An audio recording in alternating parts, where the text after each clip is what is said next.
Ladies and gentlemen of Bad Friends fans, it is an honor, a privilege, an incredible moment in our time with this show.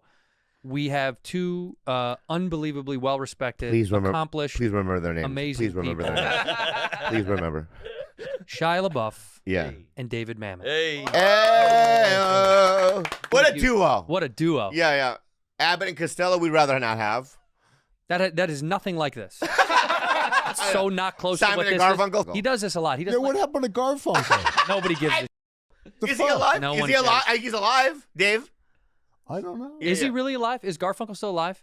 And that's how dark and mean this is. And you know what happens on this show? We shouldn't say anybody's name. We talk about people on this show, and within how long? 6 months, they die. Yeah. So we did that to the Pope. People think J.D. Vance killed him. No, we did. No, we did. Yeah. Oh, yeah. No, but I'm not kidding. We literally just talked about the Pope. We were just talking about him, nothing negative, and then boom, he dies. So all of our fans are like, please don't talk about people anymore on the show. May I read it for the room? Yeah, can you read it? Yes, Art Garfunkel is alive. He was born on November 5th, 1941. Isn't this incredible that David Mamet's such an incredible writer? I'm a terrible reader. A Pulitzer Prize winner. Yeah, and yeah. You can't even read 4 words without anything complex inside of it. Yeah, well, give me a complex word. I can say it right now. Yeah, but that's his genius. Give him a complex.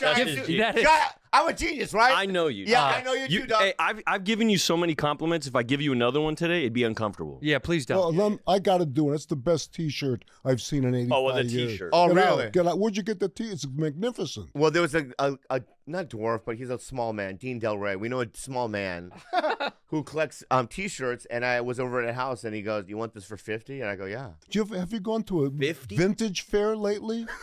$50? Yeah, is that too much, That's huh? too much. No, man. Really? That's No. Yeah. If you go to a vintage fair now, Oh, he's big on the fashion, though. He spends on $2,700. this Look at it. Look Yeah, at it. Yeah. Yeah, but this is a remake, David. This isn't original. This is like a print. That's a lithograph. I love Exile Main Street. I love Let It Bleed. I like the band. Yeah. That goes. It's called Made Worn. Yeah, guys. he goes to these. There's a company called Made Worn. They do this. It's like fake retro shirts. So it's Oh, not real. That's great. Yeah. You know, I knew when you were going to come on, you were going to do that. You see those shoes, Bobby? Yeah. Those are actually earned worn. them. Those are earned. earned That's earned worn. Well, these aren't earned. These aren't earned, and these are called Golden Goose, and they come. No, distressed. Bobby. He likes Bob. pre-worn bullshit. He loves it. I understand it, though. Yeah, I get it. Well, explain it to me, Shia. Well, if you understand it. I know you very well, Bobby. I feel Yeah. like I grew up with you in a weird way. You did. Yeah, in a weird way. Well, I met your dad first. Well, I met him. So Radford Hall used to do these big comedy things, like where they'd bring in all the comics. Can we talk about go. sobriety? Yeah. So I met him in a recovery. Basically, we're in a big Radford Hall. I remember. Okay. You were with a hottie. I was. Let him finish. My father. And Fuck, dude. and Bobby was like the headliner for 3 years in a row. And I remember the first year at Radford Hall, I really wasn't looking forward to it. And then Bobby got up, and about 2 minutes in, his dick came out, and all the drunks in the hall loved him. And it's been like that for 3 years. And then I think on the third year, I remember went up to Bobby and I tried to talk to him. You were very busy and you had a beautiful woman with you, but I remember telling you you're my favorite comic.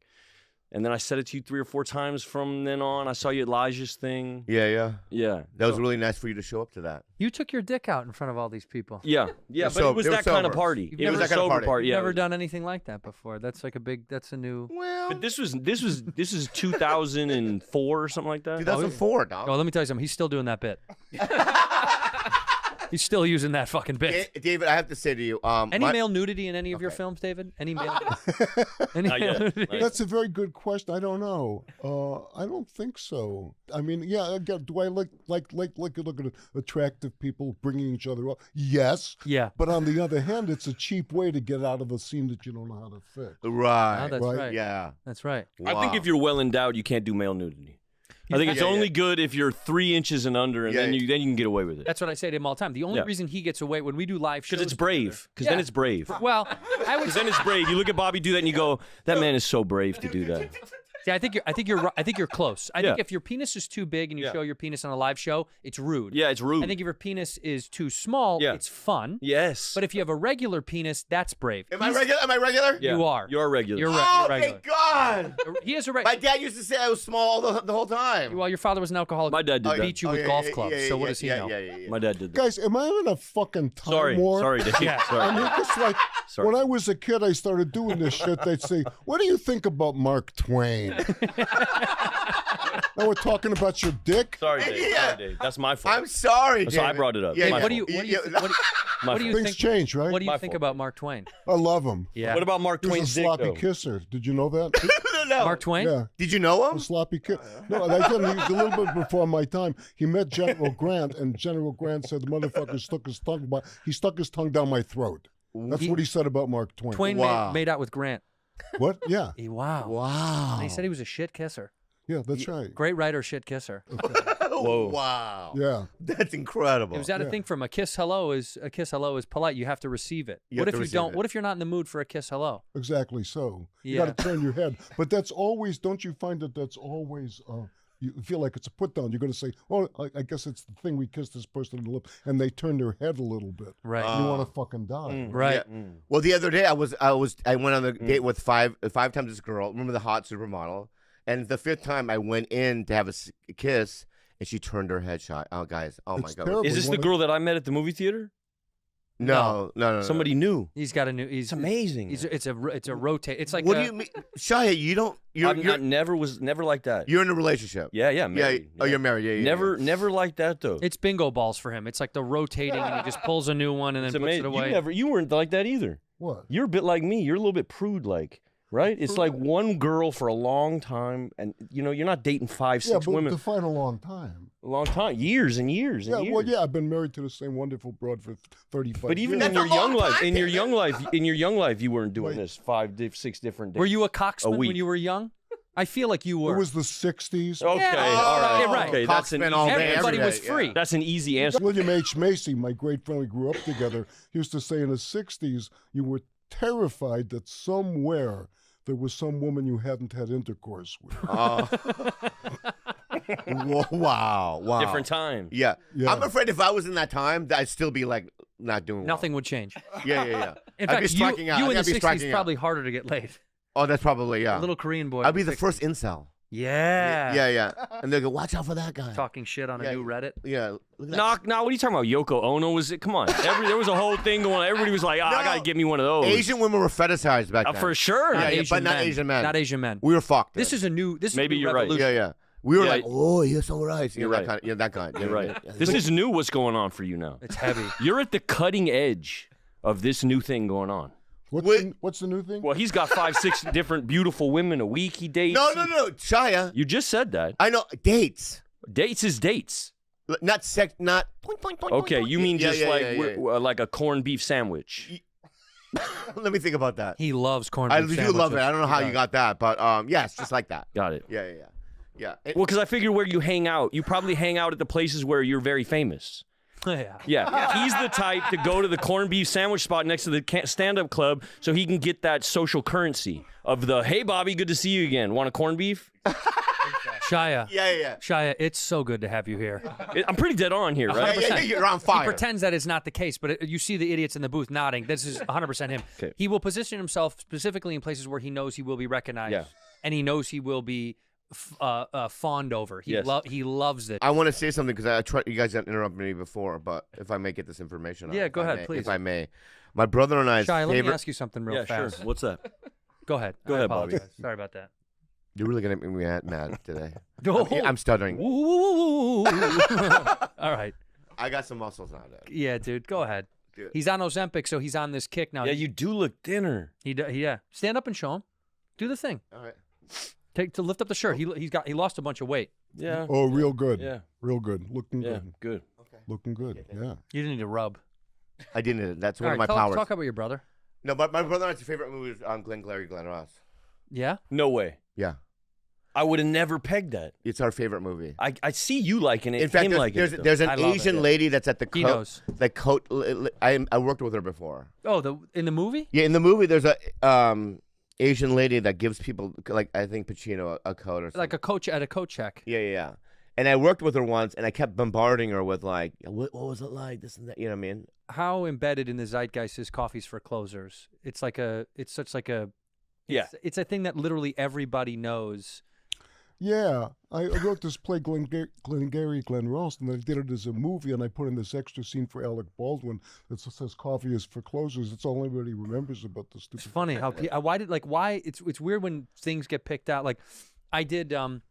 I work with Pete Fairley, same kind of thing. And Fairley says the thing that you think people will pick out of it is probably the thing that they least will recognize, and the thing that you can't fucking believe they took, like the Coffees for Closers. You never thought that that was like a moment that people would steal, and then it would be like used over in other things forever. Because it is. They put it in fucking like Family Guy or other shows will reference it. Yeah, that's great. And what everybody adores Shia. You and yes, not everybody. Yes, yes. Okay. Oh, wait a second. Everybody in this fucking room. So my producer calls me up today.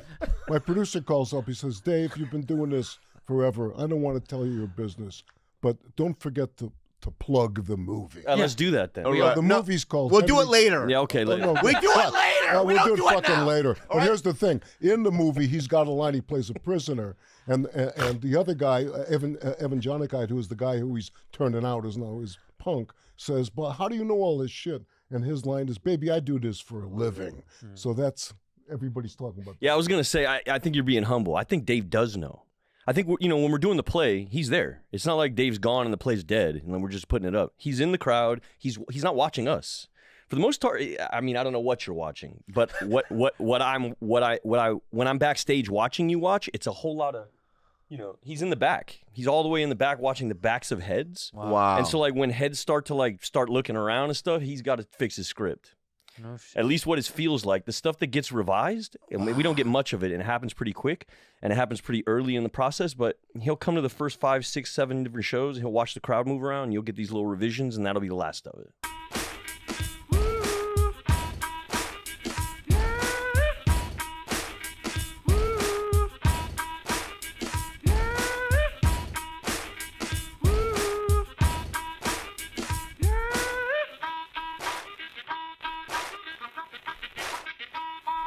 On these things and don't wear the cans because whatever reason. Yeah, some people don't like them. Yeah, but David Mamet's wearing cans, so you like the way they feel. Yeah. When David Mamet wears cans, we wear cans. Has to wear everybody cans. wears cans. Yeah. Whatever David Mamet do, we do. Do you want to wear your cans? I might be better without him because I'm definitely. Then none of us are going to wear our cans, and this show's going to be crazy. Yeah. If anybody cannot wear cans, it's him. It's Dave Mamet. Yeah, exactly. You want to take yours off now? No, okay. I'm just a regular guy. We're just he's a normal guy like us. Just a regular guy. No, it's Dave Mamet. That's him. Where the fuck have you been? I miss you. Never call. You never. Because I don't want to mess it up. Yeah, we got a good thing going. You know when you got a good relationship with somebody who you really respect, and then you never want to talk to him. Oh, I was yes, except for the respect part. A good relationship, I never want to fucking talk to. I understand. We talk only when we need to talk. Now. Yeah, we're like a really smooth married couple. But do you fight about the kids? You got to fight about the kids. He's never around. Yeah. Oh, yeah? I just take care of him. The I kids. do all of it. Yeah, he's never around. Well, we adopted David. Yeah. We're one dwarf. One little tiny. You gotta dwarf, have one dwarf. Little black dwarf kid. Yeah. We got lucky with that's winning the lottery. Right. It really was. Yeah. And he's hard to see. He's so small. He's so tiny. Yeah. Who are you talking about? Our adopted child. Our adopted child. Okay. Ladies and gentlemen of Bad Friends fans, it is an honor, a privilege, an incredible moment in our time with this show. We have two unbelievably well-respected, accomplished, please remember their names. Amazing Please remember people. their names. Please remember. Shia Labeouf and David Mamet. Hey.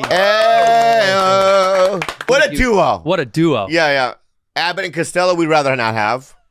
That is nothing like this. It's so not close to what Simon this and Garfunkel. is. He does this a lot. He does. What happened to Garfunkel? Nobody gives a shit. Is he alive? No is one he alive? cares. He's alive, Dave? I don't know. Is he really alive? Is Garfunkel still alive? And that's how dark and mean this is. And you know what happens on this show? We shouldn't say anybody's name. We talk about people on this show, and within how long? 6 months, they die. Yeah. So we did that to the Pope. People think J.D. Vance killed him. No, we did. No, we did. Yeah. Oh yeah. No, but I'm not kidding. We literally just talked about the Pope. We were just talking about him, nothing negative, and then boom, he dies. So all of our fans are like, please don't talk about people anymore on the show. May I read it for the room? Yeah, can you read it? Yes, Art Garfunkel is alive. He was born on November 5th, 1941. Isn't this incredible that you're David Mamet's such an incredible writer? I'm a terrible reader. A Pulitzer Prize winner. And you can't even read 4 words without anything complex inside of it. Yeah, well, give me a complex word. I can say it right now. Yeah, but that's his genius. Give him a complex. I I'm a genius, right? I know you. Yeah, I know you too, dog. Hey, I've given you so many compliments. If I give you another one today, it'd be uncomfortable. Yeah, please don't. Well, I got to do it. It's the best T-shirt I've seen in 85 Oh, well, the years. T-shirt. Oh, Get really? out, get out. Where'd you get the T? It's magnificent. Well, there was a not dwarf, but he's a small man, Dean Del Rey. We know a small man who collects T-shirts, and I was over at a house, and he goes, "You want this for 50?" And I go, "Yeah." Have you gone to a 50? vintage fair lately? $50? Yeah, is that too much, That's huh? too much. No, man. Really? That's No. crazy. Yeah. If you go to a vintage fair now, Oh, he's big on the fashion, though. He spends on the $2,700. Look at it. Look Yeah, at yeah. it. Yeah. Yeah, but this is a remake, David. This is an original. This is like a print. That's a lithograph. I love Exile Main Street. I love Let It Bleed. I like the band. Yeah. That goes. It's called Made Worn. Yeah, guys. he goes to these. There's a company called Made Worn. They do this. It's like fake retro shirts. So it's Oh, not wow. real. That's great.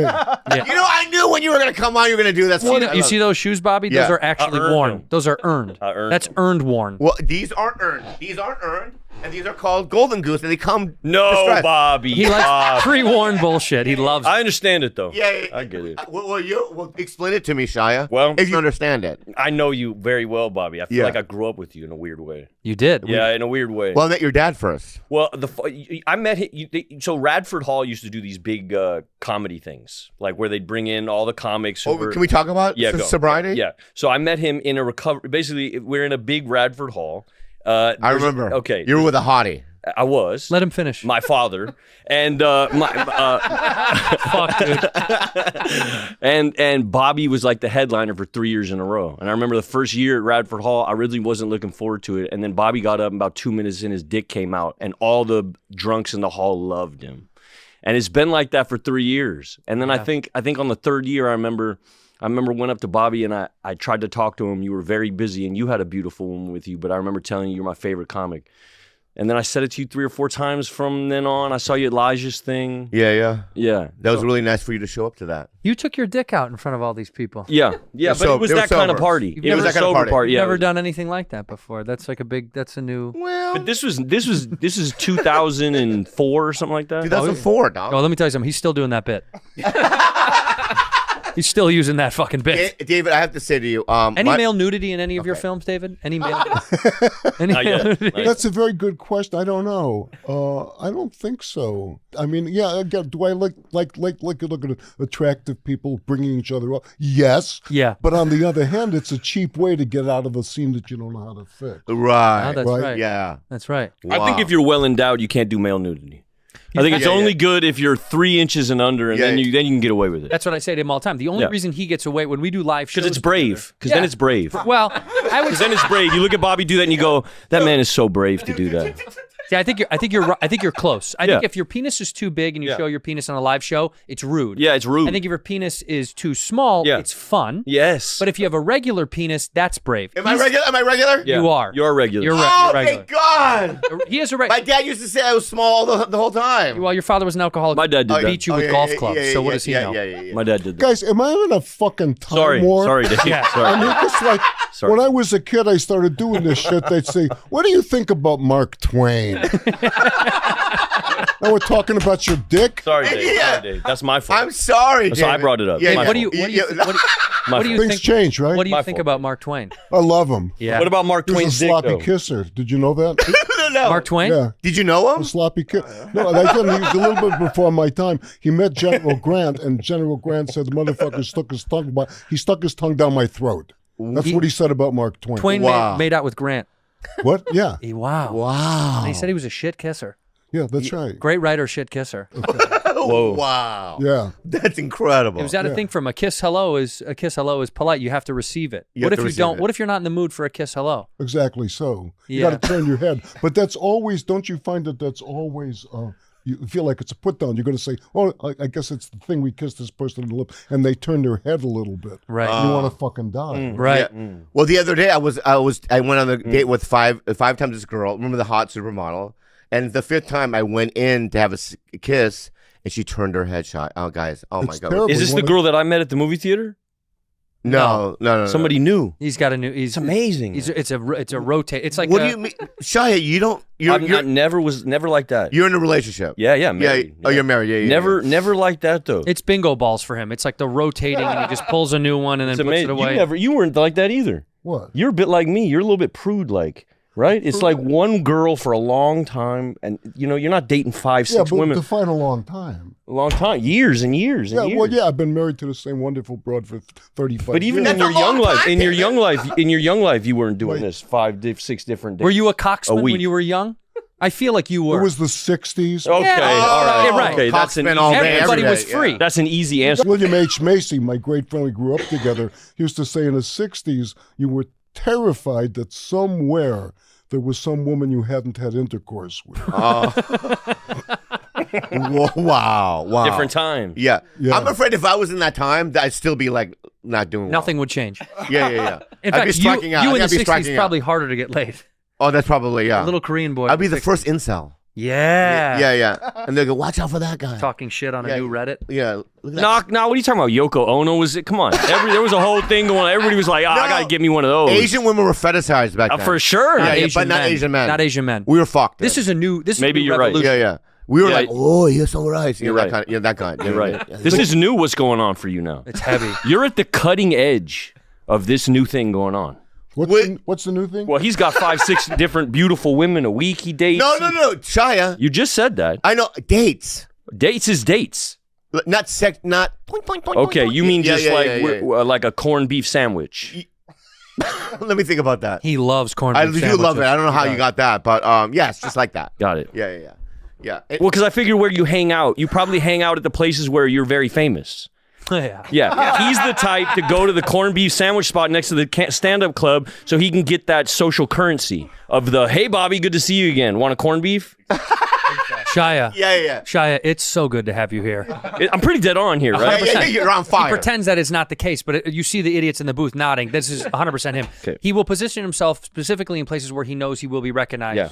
and he knows he will be fawned over. He Yes. he loves it. I want to say something because I tried. You guys interrupted me before, but if I may get this information, out, Yeah, if go I ahead, may, please. If I may, my brother and I's Shia, let favorite. me ask you something real Yeah, fast. sure. What's that? Go ahead. Go I ahead, Bobby. apologize. Sorry about that. You're really gonna make me mad today. Oh. I'm stuttering. Ooh. All right. I got some muscles now, Dad. Yeah, dude. Go ahead. Dude. He's on Ozempic, so he's on this kick now. Yeah, you do look thinner. Yeah. Stand up and show him. Do the thing. All right. Take to lift up the shirt. He lost a bunch of weight. Yeah. Oh, real good. Yeah. Real good. Looking Yeah, good. good. Looking good. Yeah. You didn't need to rub. I didn't. That's All one right, of my powers. talk about your brother. No, but my brother and I's favorite movie is Glenn Glary, Glenn Ross. Yeah. No way. Yeah, I would have never pegged that. it's our favorite movie. I see you liking it. In fact, him there's, liking there's, it, though. there's an I love Asian it. lady that's at the He knows. coat. I worked with her before. Oh, in the movie? Yeah, in the movie, there's a Asian lady that gives people, like I think Pacino, a coat or something. Like a coach at a coat check. Yeah. And I worked with her once, and I kept bombarding her with like, what was it like? This and that. You know what I mean? How embedded in the zeitgeist is coffees for closers? It's such like a. Yeah. It's a thing that literally everybody knows. Yeah, I wrote this play, Glengarry Glen Ross, and I did it as a movie, and I put in this extra scene for Alec Baldwin that says "Coffee is for closers." It's all anybody remembers about the stupid. It's funny how why it's weird when things get picked out. Like I did. I work with Pete Fairley, same kind of thing, and Fairley says the thing that you think people will pick out of it is probably the thing that they least will recognize, and the thing that you can't fucking believe they took, like the coffees for closers. You never thought that was like a moment that people would steal, and then No. it would be like used over in other things forever. Because it is. They put it in fucking like Family Guy or other shows will reference it. Yeah, that's great. And what everybody adores Shia. You and Yes. Not everybody. Yes. Yes. Okay. Oh, wait a second. Everybody in this fucking room. So my producer the calls fuck me up, up man. today. My producer calls up. He says, "Dave, you've been doing this forever. I don't want to tell you your business, but don't forget to plug the movie." Let's do that then. The movie's called. We'll do it later. Yeah, okay. Later. We do it later. We We'll don't do it fucking now. later. But here's the thing: in the movie, he's got a line. He plays a prisoner, and the other guy, Evan 𝗕ci𝗯𝗯𝗆, who is the guy who he's turning out is now his punk, says, "But how do you know all this shit?" And his line is, "Baby, I do this for a living." So that's everybody's talking about. Yeah, I was going to say, I think you're being humble. I think Dave does know. I think, when we're doing the play, he's there. It's not like Dave's gone and the play's dead and then we're just putting it up. He's in the crowd. He's not watching us. For the most part, I mean, I don't know what you're watching, but when I'm backstage watching you watch, it's a whole lot of he's in the back. He's all the way in the back watching the backs of heads. Wow. And so like when heads start looking around and stuff, he's got to fix his script. No shit. At least what it feels like. The stuff that gets revised, and we don't get much of it, and it happens pretty quick, and it happens pretty early in the process, but he'll come to the first 5, 6, 7 different shows, and he'll watch the crowd move around, and you'll get these little revisions, and that'll be the last of it. See, that's the thing. A lot of movies, most of the people who make movies never see their movie with a live audience. Yeah, right. And none of the executives do. Right. So what they're doing is completely theoretical because you got to sit in the audience and say, where did the attention fade? Why? And how can I fix it? Right. Because if not, what the hell are you doing? What about focus groups? That's why they're there, right? You know, Yeah, when but they it's so test rare. a movie No, or no, focus groups are bullshit. That's for marketing department. oh, I see. Okay. Yeah, focus. I'll tell you, good focus groups here. Because what you do with the focus group is you ask the people to become critics. So you're bringing out the worst in them, just like you bring out. Think about it. Think about it. We go to a restaurant, right, and we have a pretty good time, and then the chef comes out and say, "We're going to sit down for half an hour, and we're going to talk. What did you like? What would you like different?" Well, I don't want to feel stupid. So I'm not going to say I had a good time. Yeah, you got to have something. You know, yeah, I maybe a little bit more salt in that thing. So there was a guy called Joe Farrell who invented this, like in the 70s, 80s. I was doing a bunch of studio movies. This thing where the people would sit watch the movie on a screen, and they'd have dials. Oh, and right. if you put the dial this way, it means I liked it, and you put the dial that way means I don't like it. And they would have graphs and graphs and graphs, and all the P&A, production and advertising money, would get allocated based on the graphs. And Joe Farrell made this huge amount of money with these stupid fucking graphs. And I was talking to him one day, I did a movie, and I said, well, Joe, I guess the numbers aren't quite as good as they could be. And he said, well, how good would you like them to be? Mm-hmm. Oh. It was all a scam. Yeah, It's we a can make the scam. dials only lean one way. No, that Yeah. he's going to, no, the dials are a fucking scam. Right. A smarter man would have said, Joe, wait here a second. Oh my God, is this your $50,000 or mine? Right? All right. He was just bribable. Yeah. Right? Oh. Brilliant. Wow. Brilliant. It is fucking Yeah, brilliant. yeah, It's it's gross, very but good. it's brilliant. Yeah. But that's the throes of this business you've seen 100,000 times. You've seen all those tricks. You've seen them come and go, right? Yeah, That- exactly so. But the thing is that we just did this movie, very cheap, very effective. Let's talk about it. Oh no! What's it- okay. But the thing is, we made it with ourselves because Shia said we just did the play. The play's over. Let's do a movie.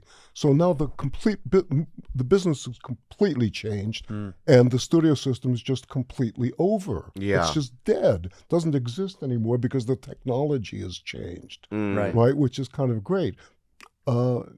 It's unless you have an interest in the old technology and you want to spend $250 million remaking a bad version of Snow White, and you could take all the people who saw it and stick them in a fucking school bus, Right. but nobody's taking responsibility for that because they're all bureaucrats making bureaucratic decisions. David, did you see Snow White? I didn't see it. Yeah.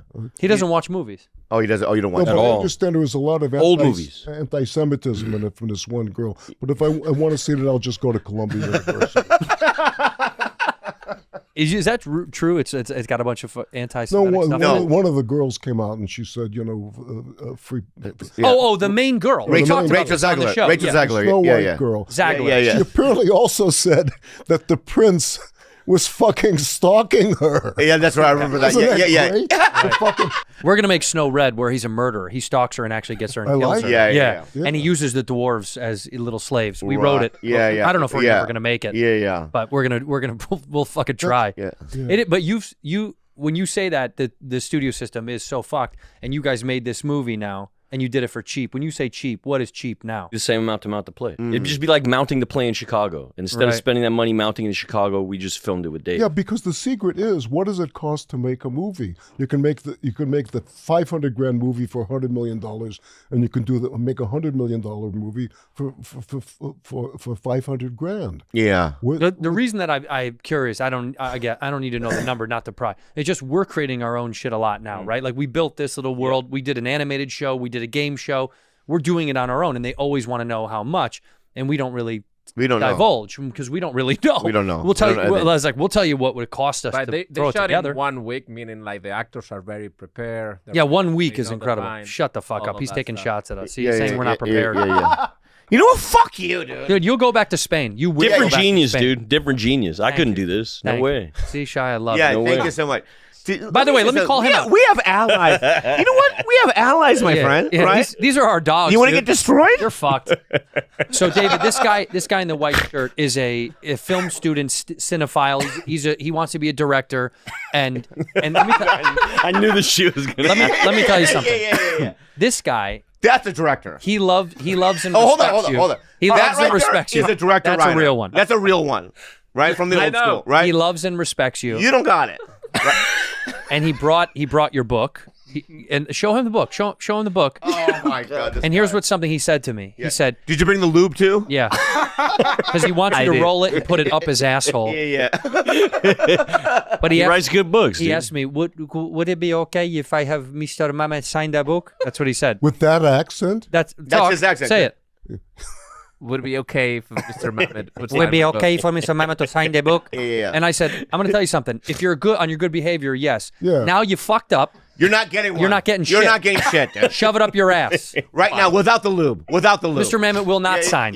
No, he will not sign. He will not sign. By the way, this is sorry to enter in this world of chaos. Yeah. We love these guys. We love them. This guy went to the hospital 4 days ago. The guy in the yellow shirt, he called me at 3 in the morning. I'm throwing up blood. Why? I know. This is so great. What He didn't happened? call you.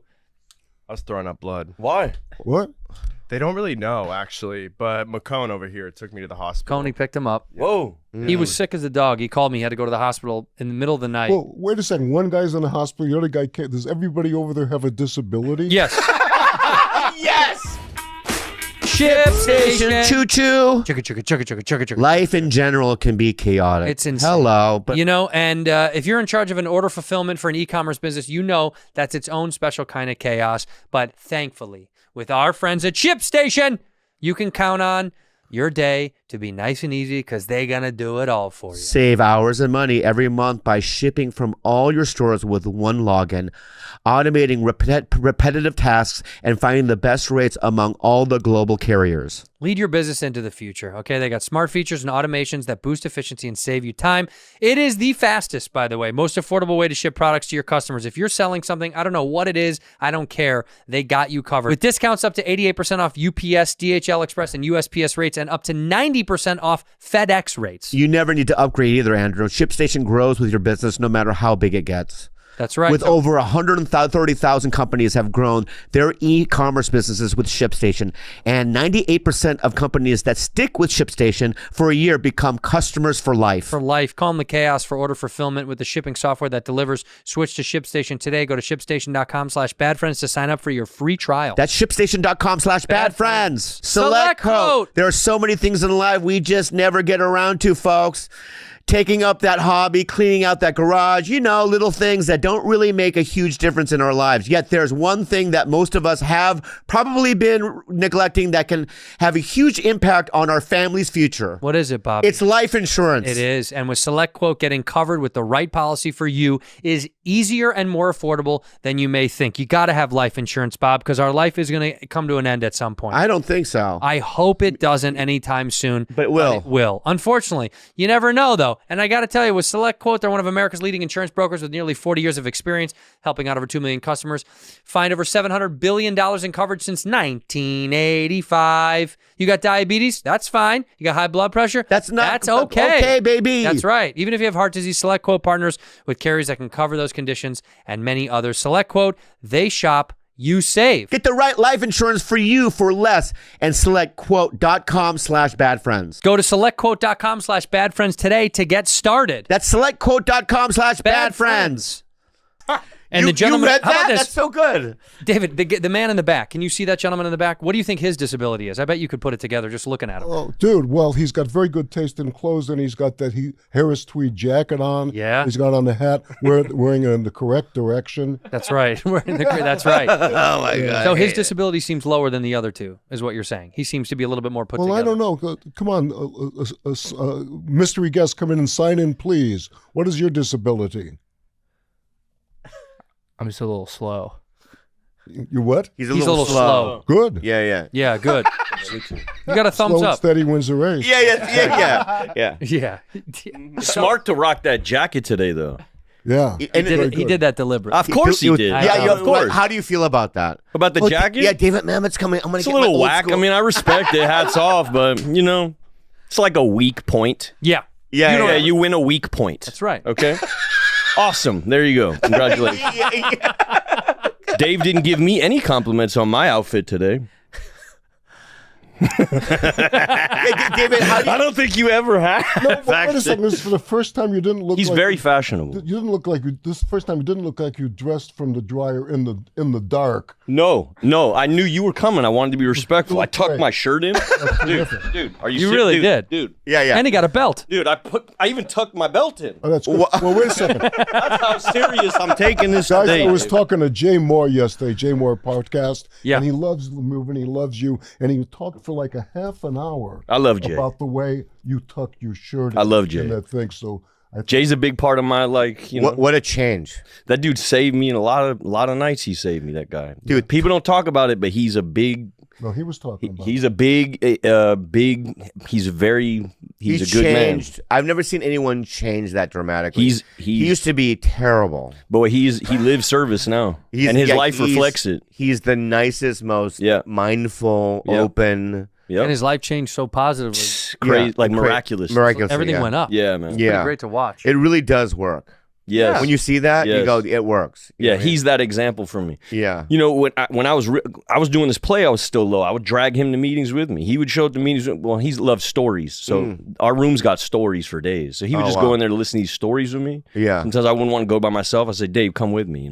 Yeah. That's the kind of cat he is. So saved my life. I was going through really difficult. Yeah, we met at a good time. He saved my life. And I would go to the meetings, and one guy would say, my wife left me, and she took all my money, and then I realized that she'd given me a very bad disease, and I couldn't even go dating anymore. And I bought a gun, and there were people in the room going, laughing. I did the same fucking thing. Get the fuck out of here. To tears. Am I lying? No, it's the only way. Yeah, it's the only way. Yep. Because we were late. Yeah. You know what I mean? It's that, I've been in and out since I was 17. Yeah. I had 17 years at one point. Yeah, I know. You were in the rooms when I first came in. Yeah. At Moore Park. I remember seeing you I in still Moore go Park, there even sometimes. before Radford. Yeah. So it's like, but at 17, what a gift as a kid. Yeah. To get that, you know what I mean? I wouldn't be here without it. How did you even get in it? Like, because your dad it wasn't family. No, my dad was a violent alcoholic. Sure, among other things. Thanks for bringing that up. Well, you sure? Yeah, you're welcome. But he didn't bring you in the rooms. No, I went to. I mean, when I was in high school, I went to a bunch of rehabs. Yeah, and then I think the third one it clicked. Yeah. And I met this old Korean man by Dan.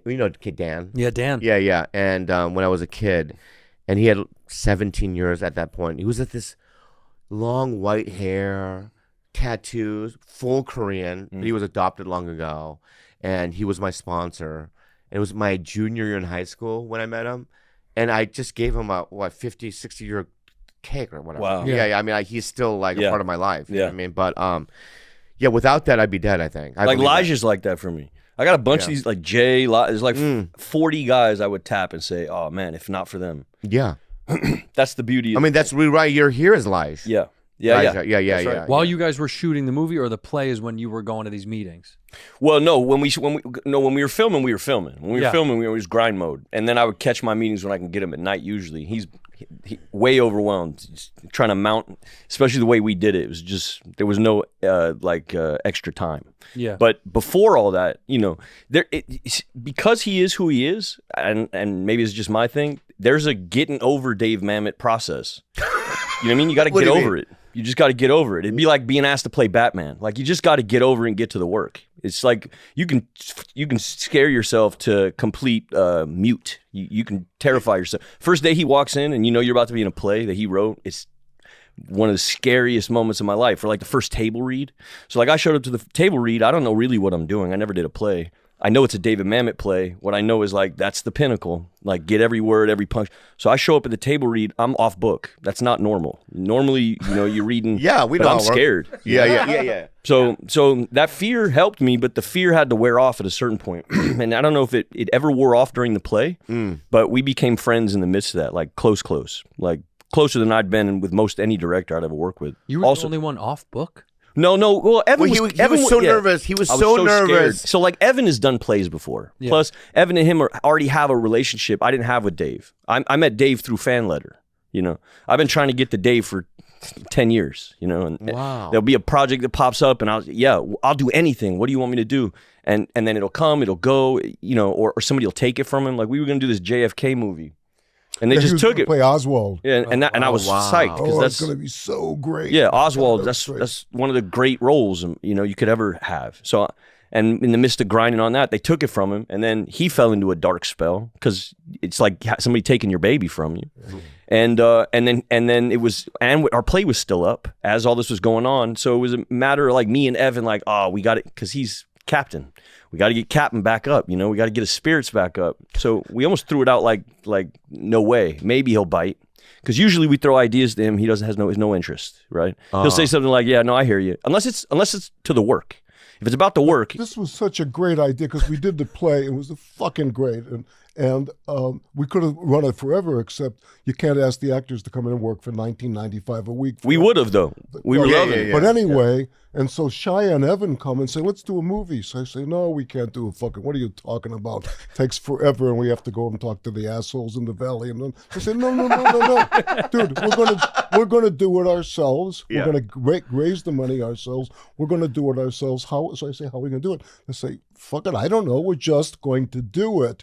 And so, like a lot of the great things in my life, I got dragged into it, kicking and screaming. Yeah, he wasn't into it. It turned out to be the best thing that I've done in decades. The most changed my life. We were prepping this behind his back, actually. Oh wow! Yeah, we were prepping the thing, trying to get it mounted. Obviously, we couldn't hire nobody, but we were trying to get everything. Me and Evan trying to get it mostly Evan trying to get everything sorted so he could come in and sort of turnkey go. And then he had to pick his DP, and then that was his whole thing. But I remember there was like a month where we were trying to sneakily get this thing prepped and mounted behind his back because he thought, no way you could do it. And I kept like pushing him towards Louis C.K. content.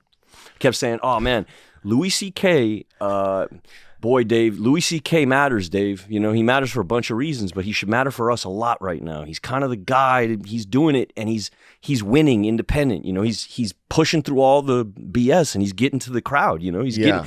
And I just came off of Coppola land. This is a guy who's got power. He can make the entire industry flex. Like he'll make them all turn based on. Did you like the movie? No, but I love him. He's yeah, and we fought all through the thing because it wasn't my dream, and I was trying to learn his dream, which you're always trying to do when you're on a movie. You're trying to learn your guy's dream. Sometimes those dreams aren't easily accessible. Sometimes you feel like you're not old enough to get to the dream. With me and him, it felt like that. It felt like, oh, shit I don't know about, because I'm a baby and you done lived a life, So I would acquiesce to him. But I remember he could make the industry move, because he had that kind of power. And then I look at his accomplishments, and then I look at Dave's accomplishments, and I don't see this drastic divide. I feel like, I respect the stuff Dave did as much as I respect the stuff Francis did, but Francis had the shot to get to the audience. They kind of made a clear path for him. He was like the darling of the industry. Right? Yeah. And so I don't know how many resident geniuses you boys have, but I don't have any, The fact that I know Dave feels like some kind of miracle. So then it was like, oh, well, if I could just work on Dave's stuff forever, that would be a dream come true. Oh, wow. Yeah, so then it was like, how do we get Dave a channel? How do you get Dave his own Dave Mamet channel? You know? That's how the conversation started. They dragged me into it. So what we discovered is you don't need Hollywood. You don't need a bunch of money. You need some talent. You need an idea. And you need a fucking telephone. Funny to hear you talk about talent because that's very funny to hear you talk about talent. Anybody who's a David Mamet fan, talent's not a big David Mamet word. Persistence. Just like grinding, throwing water at the same fucking mark on the stone for long enough, and eventually it'll happen, I think. Even with you, because I feel like with you, it's like I have to be careful. I can't really tell you all the way how I feel. I respect you too much. You know what I mean? I kind of have to, through Evan, because Evan and him have something I didn't have. I'm not spending every weekend all the time, with Dave like that. So Evan was good at translating things that I couldn't like, you know, like I would just come off too thirsty. I think I would scare you because I'd be too ambitious, too thirsty. Because when I say stuff like, Dave, I'll do anything you ever want to do. I think you're the greatest writer. It almost sounds like bullshit. No, it's not bullshit. Listen, the first moment, the first. No, he goes, "This is not bullshit. I am the greatest." Hey, facts. He knew. Facts. No. Best response ever. Listen, from the first moment, we had a mutual friend who eventually sold both of us out, and my mutual friend was having a lunch with Shia, and I'd always admired Shia's work very, very much. And I sat down, and my mutual friend says, "Oh, sit down, Shia Labeouf, Dave Mamet." I say, "Hi, Shia Labeouf, why I so admire you." And Shia says, "That's not necessary." Huh. And it was fucking shocking. Wow. It's like, it's fucking shocking. It's like I saw into who this wonderful man is in a second. I'm a human being, you're a human being. It's a pleasure to meet you. You remember that? Yeah. What's the movie called?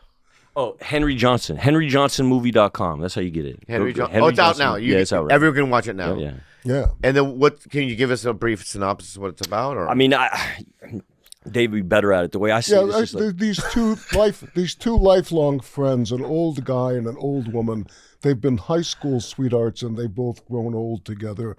But they meet again, and their lives seem to be older. But they go on a road trip, and I'm kidding. What fucking movie? No. This is not Arma. There's some other thing going on in his head. That's not the thing we made together. As he said it, I was like, this isn't it. No, it's about like empathy. It's about like overdosing on empathy.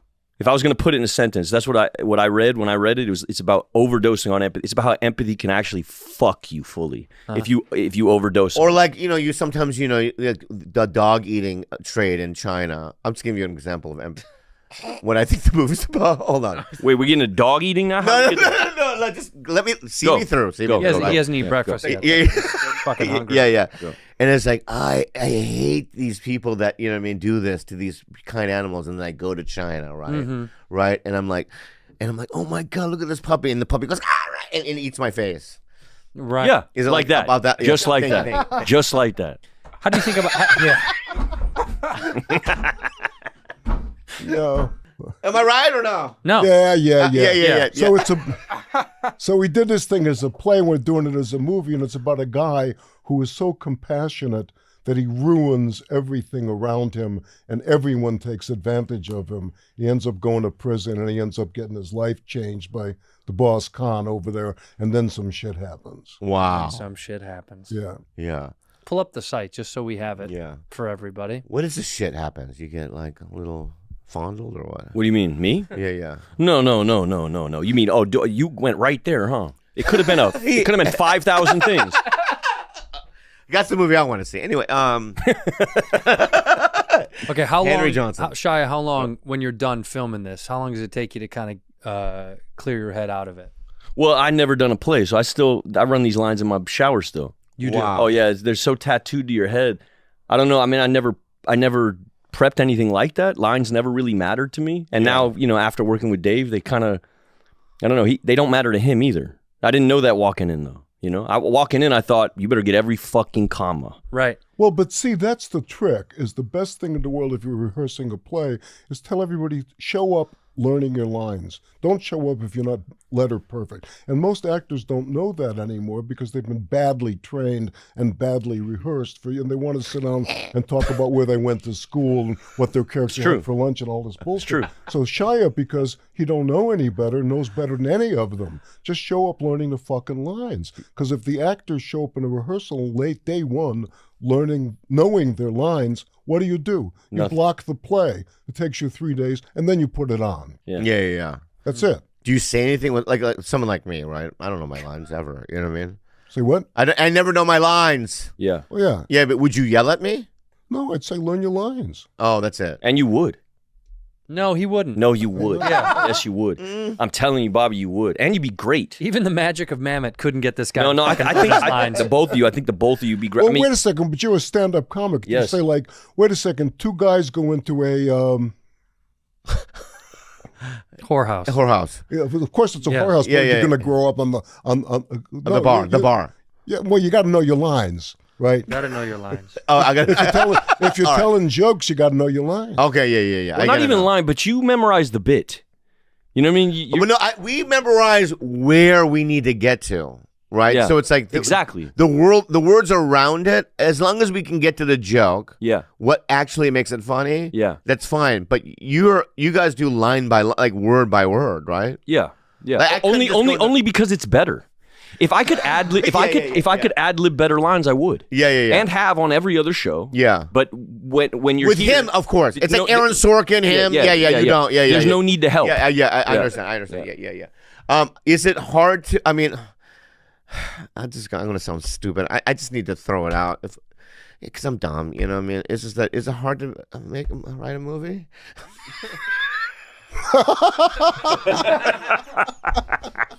Hey, listen, dude, if you had Stormy Daniels on, would you say, where do you get your ideas? Yeah. She's coming on after this, isn't she? She's later? Yeah.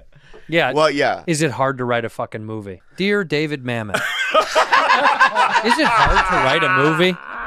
I'm not Hotoi Shanani or whatever his name is from the fucking Shohei Ohtani. Yeah, whatever his name is. Write it down. Write that down. Hoche Anani. Hoche Anani. I can't hit it every time, dude. You know what I mean? I'm sorry, dude. I just throw it out there. Yeah, well, don't throw either. Just all right. Just underhand. Ask him what you really want to ask him. Be honest. That's not a bad question. There had to be some. I got you. There had to be some harder than the others. Well, it is very hard. Shia, protecting. I'll tell you, I wrote this play a long time ago called American Buffalo, and it was a series of sketches about these thieves I was hanging out with playing poker, and they were really good, and I did it off Broadway, a bunch of sketches, and a guy called Ulu Grossbard, who was a great director, you should see his movie Straight Time, Ulu Grossbard, comes to me and says, if you can figure out the plot, I'll put it on Broadway. So I went from being an out-of-work cab driver to I had to sit down and figure out how to write a plot, which is very difficult. And then he put it on Broadway. So I said, oh, I get it. I know what keeps the asses in the seats. A plot, which means making the audience wonder what happens next. That's a plot. If you can write a plot, the dialogue doesn't have to be good, which we know because we see films in translation. Right. All right. We want to know what happens next. Oh, wow. So it's very hard to write a plot because it's an equation. And the mind always wants to come up with the easiest thing. Right, but the easiest thing is probably not the best thing, because if you can beat yourself to the punchline, the audience can beat you to the punchline. So in comedy, what you got to do is you got to beat the audience to the punchline. Give them enough to wonder what happens next. Right, a penguin, a nun, and a rhinoceros go into a whorehouse. Yeah. They want to know what happens next. I do. Yeah, I do really want. Course. So what does happen? What? What does happen? You know. Oh yeah. You climb inside the penguin fucks the nun and the rhinoceros eats them both. I'm wrong. Oh, no, that's not it? No, I was saying we climb inside the rhino's But let me butthole. tell you, a penguin, a nun, and an ostrich go into a whorehouse. Where's the rhino? An old brick. He's taking tickets. And they say the whorehouse is an old brick building on a quiet residential street, the kind of street where maybe your grandfather and grandmother were. I want to know what happened in the whorehouse. I don't want you to tell me about how it was built. Right. Today's episode is sponsored by Acorns. Look at me. What are you? You're a mongoose. Oh, a little squirrel. Oh, a squirrel. And you're collecting acorns. Yes. And you know why? You're saving it for your future. I'm saving up for my future, dude. And that's what Acorns does. You know, retirement is just around the corner for many, many people. And I got to tell you, you got to save up. You got to invest. You got to do the right things to make sure your future feels safe and easy, so you're not left doing stuff later in life that you just don't want to do. What is it? Acorns is a financial wellness app that makes it easy to start investing for your retirement, because the sooner you start, the more of a chance your money has to grow. That's right. And anybody can do it. Everybody should do it. You can sign up for Acorns Gold and you'll get a 3% IRA match on new contributions in your first year. That's extra money for your retirement on Acorns, right? You don't need to be rich. They'll let you get started with the money you got right now, maybe even in your pocket. You'd be surprised at what just $5 a day could do for you. Also, back in the day, when I started making a little money, I did put some away. You did? Yeah, and it comforts me for the future. Yes. Because the stuff grows. And it should. Sign up now and join the over 1 million all-time customers who have already saved and invested over $2.2 billion for their retirement with Acorns. You can head to acorns.com/badfriends or download the Acorns app to get started. Paid non-client endorsement. Compensation provides incentive to positively promote Acorns. Tier 3 compensation provided. Investing involves risk. Acorns Advertisers LLC, an SEC registered investment advisor. View important disclosures at acorns.com/badfriends. DraftKings Sportsbook. The NBA Finals are here. It's an official sports betting partner of the NBA. They're pulling out all the stops to make this a Finals to remember. And here's something special for the first timers. New DraftKings customers bet $5 to get $300 in bonus bets if your bet wins. That is pretty impressive. That's amazing. Those of you that are playing, you know. And don't miss your last chance to bet on the NBA this season. Download the DraftKings Sportsbook app and use the code BADFRIENDS. That's code BADFRIENDS for new customers to get $300 in bonus bets if your bet wins when you bet $5. Only on DraftKings. The crown is yours. You got a gambling problem? Call 1-800-GAMBLER. New York, call 877-8-HOPE-NY or text HOPE-NY 467-369. In Connecticut, help is available for problem gambling. Call 888-789-7777 or visit ccpg.org. Please play responsibly on behalf of Boot Hill Casino Resort in Kansas. 21 plus, age and eligibility varies by jurisdiction. Void in Ontario. Bet must win to receive a reward. Bonus bets expire 168 hours after issuance. For additional terms and responsible gaming resources, see dkng.co/audio. But do you ever write with other people though, or do you just Okay. I'm trying to help you, bro. Trying to help you from the slap, you know. Hold on. A couple of times I wrote with other people, but at some point I stopped doing it because even when I wrote with them, I say, thanks a lot, go sit down. Tell us about your time in Chicago, can you, though? Because we talked a little bit off air about when he was talking about, prior to Steppenwolf and prior to every theater in the city. Yeah. What were you doing? I was I got out of college and I was unemployable because I didn't know anything. I didn't know anybody. And the idea that someone was going to support me, meaning my parents, was unheard of. I mean, both in my generation and in my family. So I came back and I got a bunch of jobs. I worked at everything in the world because you could always get a job in Chicago. And I got involved in theater, and I saw some stuff that I found very provocative, so I started writing plays about it. Right? One was, as I said, I used to play in this poker game with a bunch of thieves, and and then I used to work in a boiler room selling land over the telephone. Mm. Boiler room used to be, you put 20 guys on a phone in a room, and they have to call up the people and say, Mr. Lee, I see that were interested in land because you wrote in for our brochure about land in Arizona. Well, it's kind of like Glengarry, no? Exactly. Yeah. So I saw these things that interested me. Wow. And then I started reading Chekhov's plays, Anton Chekhov. Is that the Star Trek guy, or the other one? Star Wars, not Star Trek. Star Wars. Okay. Yeah. I just threw it out. Oh, there's a guy called Chekhov in Star Wars. No. Hey, wait a second. I got a question for you people. How do you remember the difference between Star Trek and Star Wars? I can tell you a million things about it. What are you talking about? He can tell you. He's obsessed with Star Trek. They're completely different worlds. Which is Star Trek? Star Trek is based on Earth, like the society that we live in. Yeah. But like hundreds of years from now. Yeah. And then we have what's so funny? It's a crew. The Enterprise. It's a crew of explorers from Earth that explore. Is it William Shatner? Yes. It's William Shatner. Yes, Shatner. Yeah. Okay, good. Did you like him? Well. Yeah, because I'm mad at him because he fucked me once. Not literally, but in a job. How? Oh my God, it was the worst. I get a call from the Billboard Awards. Remember they used to have these stupid award shows, these annoying award shows? I don't remember that. Okay, we want you to do a sketch with William Shatner because they knew I was a Star Trek fan. And I go, yeah, I'll do it. So they fly me in. It's basically a scene with me and William Shatner at a poker table, right? So I'm sitting there waiting for William Shatner, right? And he comes in, and there was another guy that they hired too from LA. I forgot it was a black guy. I love black people. But anyway, William Shatner goes in and he goes, you're out. And then they dragged me out of the tent, and he goes, he just rewrote it just now. So I got back on the plane and flew back to LA. Wow. Yeah. Whoa. William Shatner, no blacks, no Asians. That's his way. Yeah. Yeah, exactly. Now we know who he really is. No Aurora and no fucking No, but wait a Sulu. second. I got a question about William Shatner, okay? Yeah. Right? It just occurred to me. Yeah. He's reading his newspaper out in the back by his swimming pool, right? And his wife, who's an Olympic like an AAU swimmer, is swimming around the pool, swimming around the pool, swimming around the pool. And she comes over, and apparently, according to him, he put his foot accidentally on her head. And she drowned. She died. Yeah. So my question is, what was he reading? Yeah.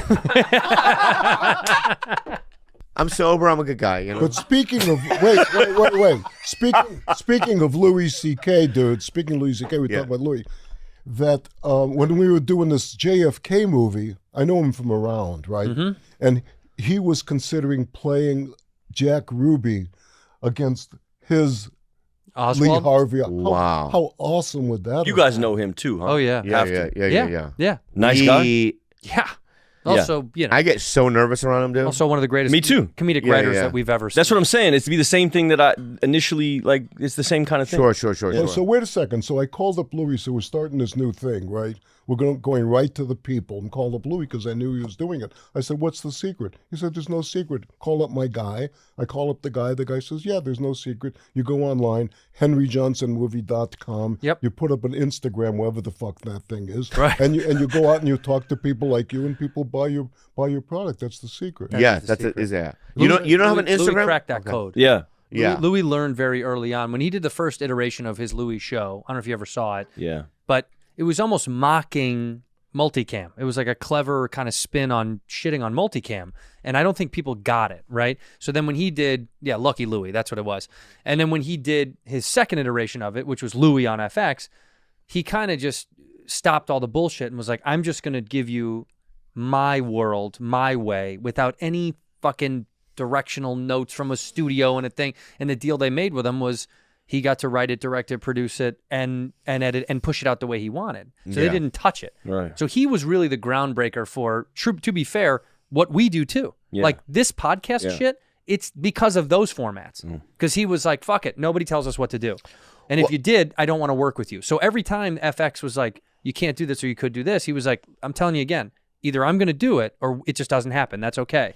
So we kind of did this because this was our answer to, you know, him and I going through the business and either not getting roles or auditioning a lot and getting tired and being like, we want to make our own. I've had enough waiting in line. Yeah, he's waited too Can't long. do it anymore. audition. I'm done. He's done. And also, I think Rogan and Mark Maron also paved the way in terms of like having this format be something that we can just be like, you know, like fuck Hollywood. Yeah, but we wanted to be goofs. We just wanted to be goofs. We wanted to goof all the time. Yeah. Which is hard to do now.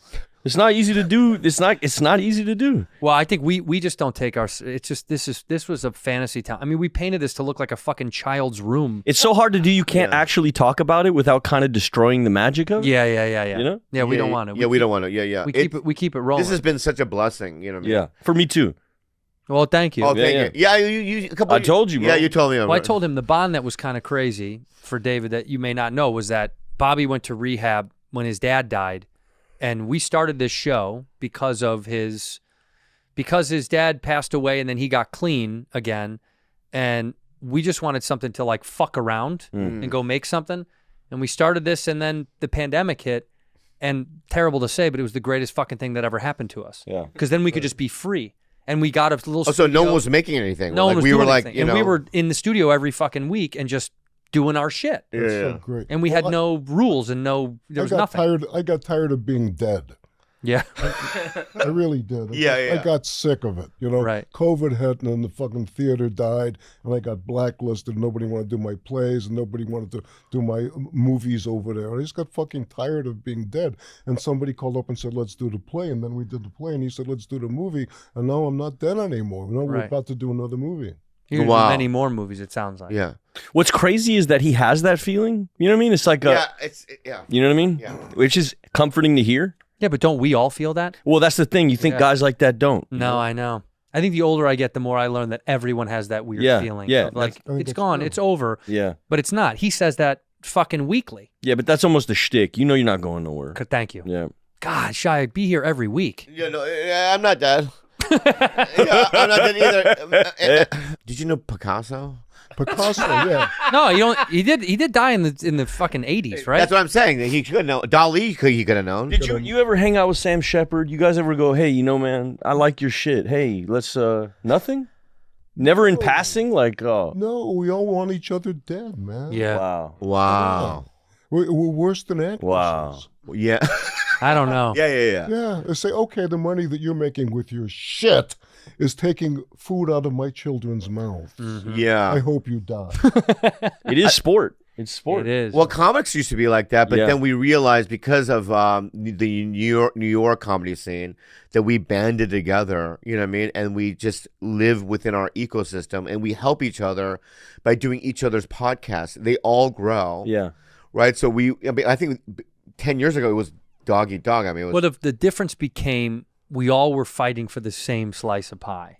And the business blinded us to think that there was only one slice for us. yeah. And then once we kind of cracked this code, we were like, oh, fuck, we can all eat. And we can eat different shit. We don't have to eat the same fucking... I don't even like that kind of pie. That's just like Chicago in the 70s. All these little theater companies sprang up, right? And we each had our own flavor, and we each had an audience, and we worked with each other. It was great. That's exactly what we are That's now. exactly- That's yeah, literally yeah. what we've discovered, that we were like, oh, we don't even want to fucking eat that shit anyway. So we'll make our own. That's and then right. we found that we had our own audiences that liked it. And so the gatekeepers, as they were, slowly kind of, you know, fucked off. I hate They didn't have gatekeepers. power. Well, they had less and less power because we weren't singing for our supper anymore. We were like, we're going to go cook our own fucking food.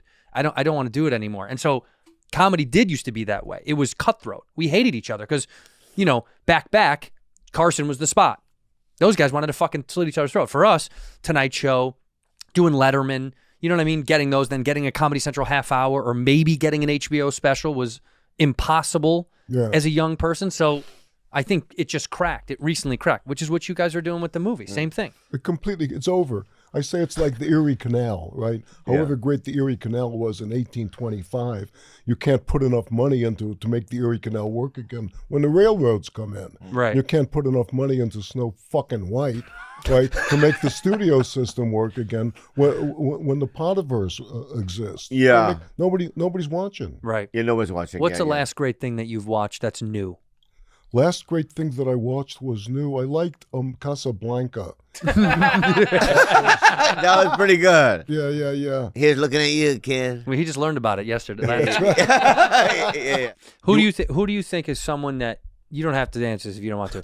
Who's someone that you were excited to work with that let you down, and then vice versa? Who are you? Who did you? Well, who he's you not like? he's not gonna say that. Man. Well, he might do. No, I don't think Nah. you know, Did it, how about the other way? my first reaction, you're talking about actors. Hey, dude. Hey. Anybody in And- work? Ender. All the producers let me down. Every That's one right. of them. That's right. Those are a bunch of That's what I fucking want to hear. thieves. Yep. Yeah, that's They're yeah. lying swine. Trash. Hate him. But at least back in the old days of the studio system, you got betrayed by a better class of people. Right? Right. You got fucked politely. Exactly so. Okay, I'll give you the opposite version of that then. Yeah. Who's someone that you kind of were surprised by, or yeah, you were happily surprised that you worked with them and you thought I respected and liked them, but you were blown away by their work. Well, I've worked. Shy's sitting right there, by the way. I've worked with the greatest actors over the last 50 years, including Shia has never worked with a better actor. Yeah. Ever. What about Gene Hackman?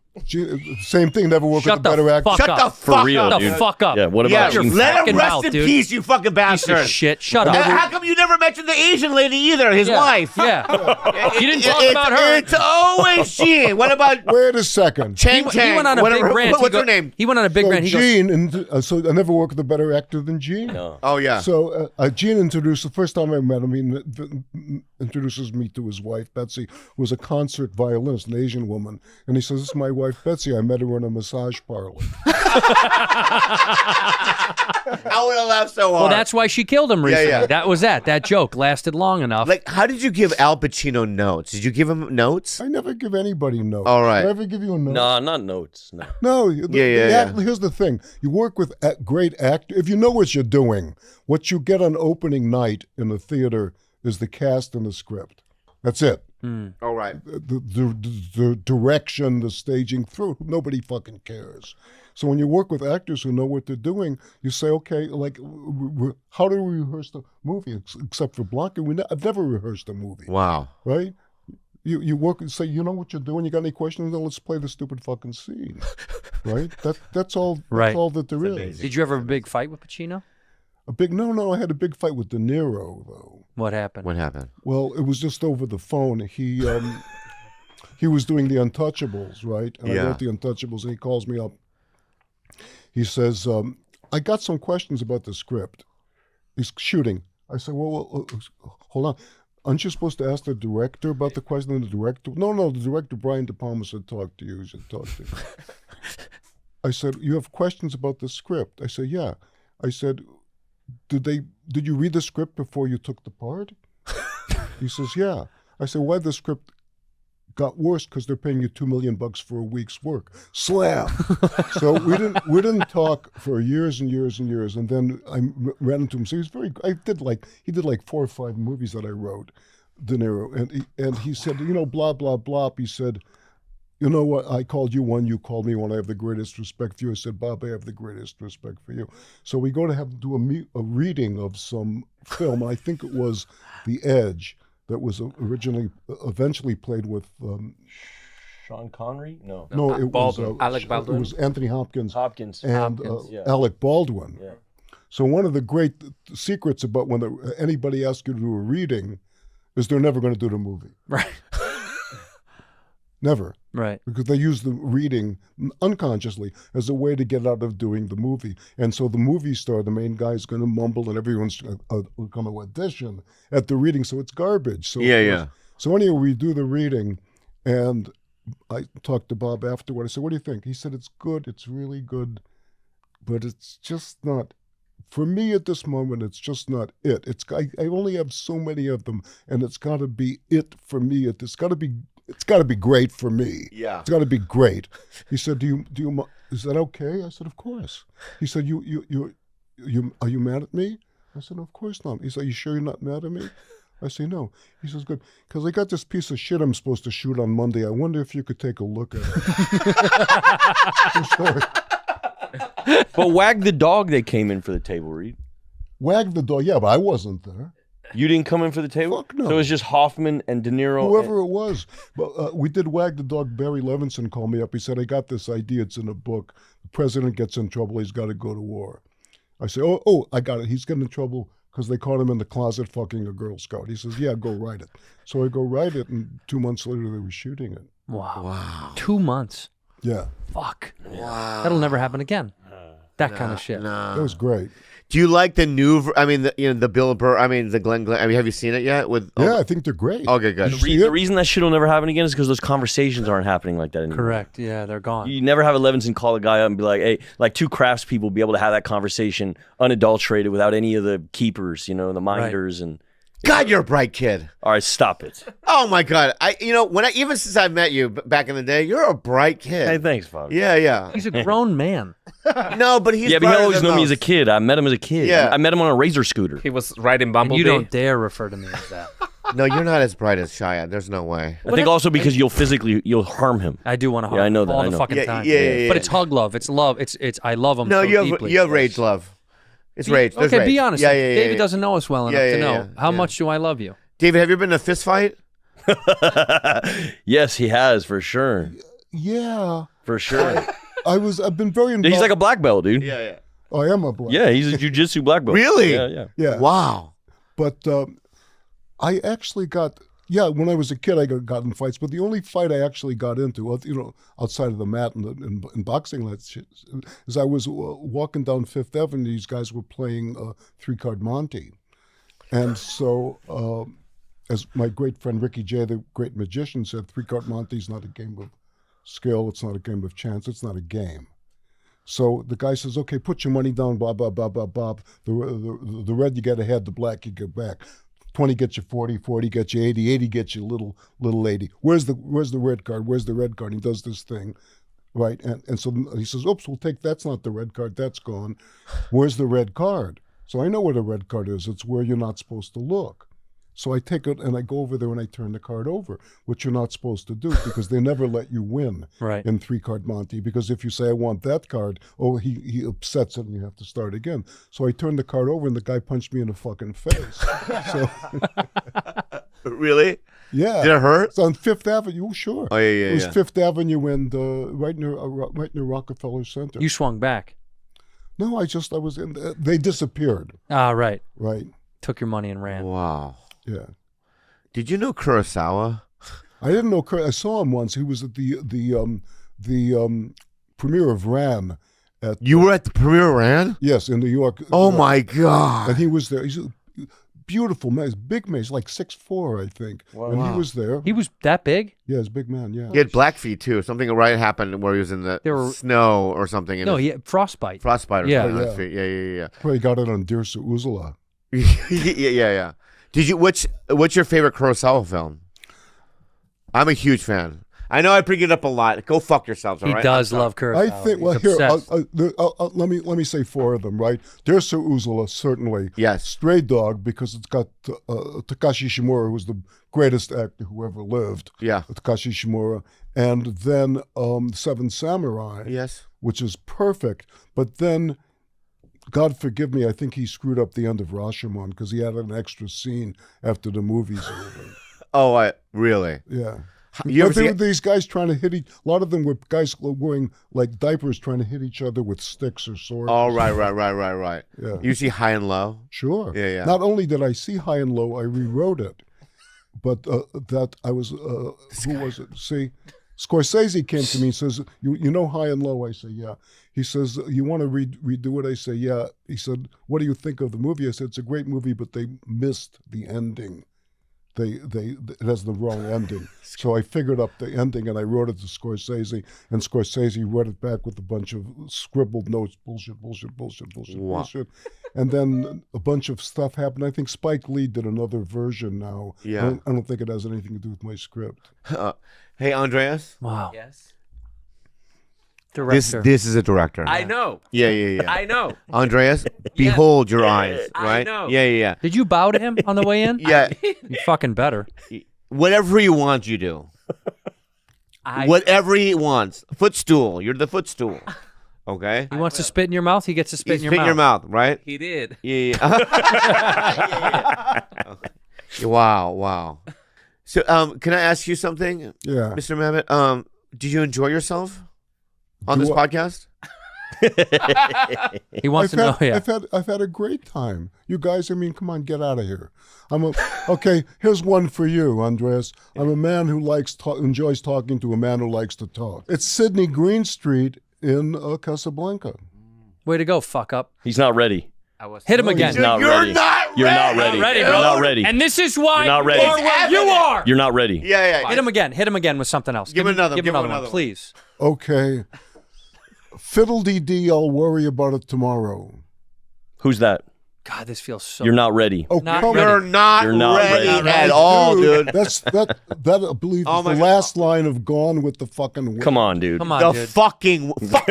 Maybe you could be boom operator for that. Thank you. Yeah. By the way, he's going to go home tonight and talk to his wife. Oh, he's going to kill himself. He's going to kill himself. Yeah. He's going to be like, David, wait a second. David Mamet insulted me in front of the crew over and over. I got one. 2 million It's the people best line watching. I ever wrote. Okay. Yeah. Well, that happened. You're not ready. He wrote it. He's not ready. He fucking wrote He it. wrote it.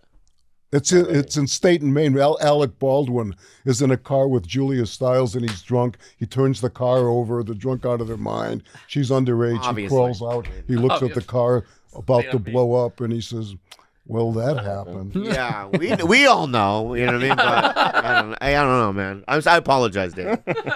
How do you not know that? Just for good measure. Yeah. Just to sink it in for everybody. Please go see the movie right now. It's available now, right now. We command as a duo. Henry Johnson. Watch it Henry right Johnson after you listen to this right now. movie.com. You watch it right now, dude. Please go see Henry Johnson. We're going to put the link in the description down below because it Thank you, guys. means a lot Thanks, to us. guys. Support Thanks very our much. friends and our family. That's kind of the big thing about our fan base. They do like to support our family. We love that. Yeah. Continue on, and please go watch Henry Johnson at henryjohnsonmovie.com. We really appreciate you guys coming. This means That the world was to us, so fun and enlightening and Fucking amazing. Yeah, and fuck you, Andreas. No, be as nice. well. You know Yeah, what I be mean? nice. But Be oh nice. yeah. Oh, I love We've you. had enough. I love you, and we'll do your zombie movie. Thank you. Oh, he's got us a zombie movie he wants us to. What do you think about zombie movies? I love him. Yeah? Yeah, Train to Busan. You ever see that one? Which one? Train to Busan. No, It's before, a Korean I didn't see one. that Before one. 1980. But I thought it was really Don't interesting that we have all these things about zombies and vampires because it was about a culture that was dying. Right. Oh, wow. America, Western culture is no longer dying anymore. It's like the Japanese have a term, a matsuko means pine tree, but it also means vigorous old age. So that's what I think we're looking at now. And you thought you were looking for a dismount. Yeah. We're digging a new hole, baby. I got to be honest with you. We're digging a new hole. Keep rolling. I thought you guys now needed you're to really go. going to have to cut out the line about William Shatner's dick now. You overlong. Right? No. But now we need to keep going to make up for it. No.